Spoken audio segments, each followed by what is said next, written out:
Welcome, in front of me is a Samsung Galaxy A16, and today I will show you how we can enable power saving mode on this device.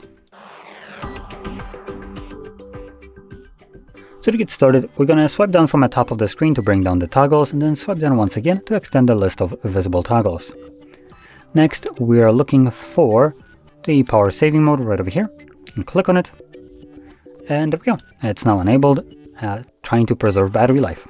Now this might result in you having some kind of network problems, let's just say, where you might not be receiving notifications from applications that require internet connection, and also mail fetching might be delayed or just disabled.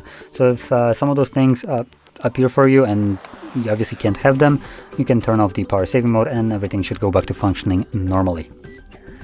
So, with that being said, if you found this very helpful, don't forget to hit like, subscribe, and thanks for watching.